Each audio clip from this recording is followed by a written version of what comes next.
Voici les 11 accords coloniaux qui plombent le développement depuis plus de 64 ans les pays africains. 1. La dette coloniale pour remboursement des bénéfices de la colonisation. Les États nouvellement indépendants doivent rembourser le coût des infrastructures construites par la France pendant la colonisation. 2. La confiscation automatique des réserves financières nationales.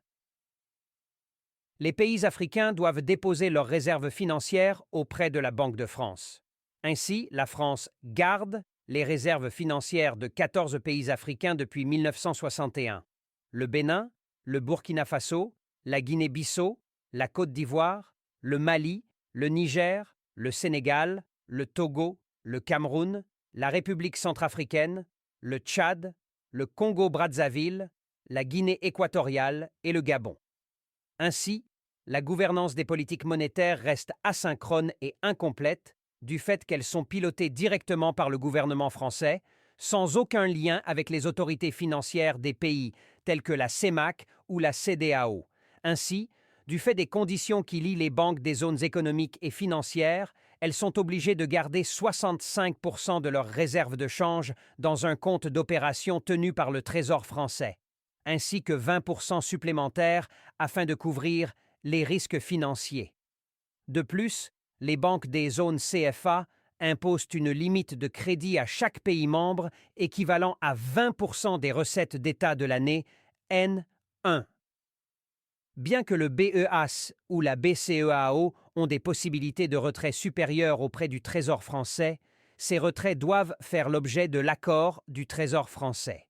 La décision finale revient donc au Trésor français, qui a lui-même investi les réserves des pays africains sur la place boursière parisienne. 3. Le droit de premier refus sur toute ressource brute ou naturelle découverte dans le pays. La France a le premier droit d'achat des ressources naturelles de la terre de ses ex-colonies.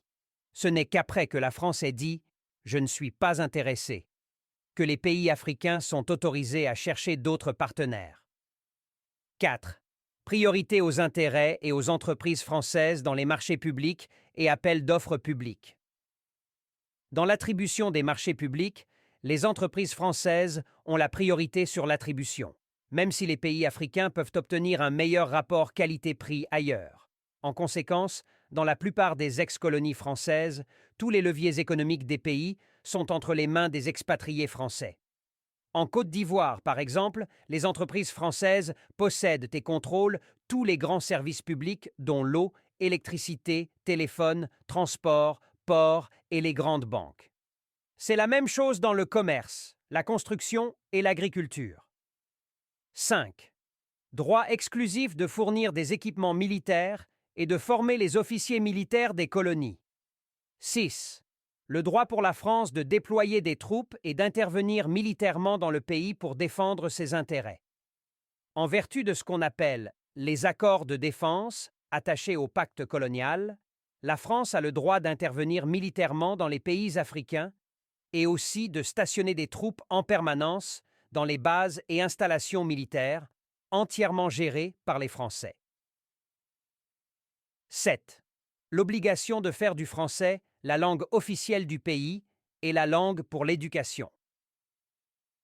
Une organisation de la langue française et de la diffusion de la culture française a même été créée. Elle s'appelle la Francophonie et possède plusieurs organisations satellites. Ces organisations sont affiliées et contrôlées par le ministre français des Affaires étrangères. 8. L'obligation d'utiliser le franc CFA, franc des colonies françaises d'Afrique. Bien que ce système ne soit pas partagé par l'Union européenne, les colonies françaises sont contraintes à utiliser exclusivement le FCFA. 9.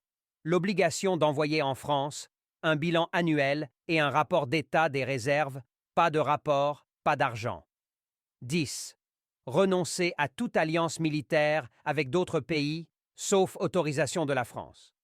La plupart de ces pays ont seulement des alliances militaires avec leurs ex-colonisateurs, simplement par le fait que la France leur interdisait toute autre alliance militaire. 11.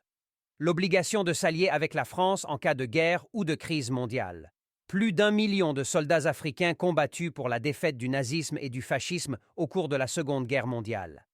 Écrivez-moi dans les commentaires quels sont les pays africains qui n'ont pas encore rompu ces accords de la servitude volontaire. Abonnez-vous à ma chaîne, aimez et commentez la vidéo et partagez largement à tous vos abonnés. Vive la liberté économique et financière pour l'Afrique. Nous vaincrons. Merci.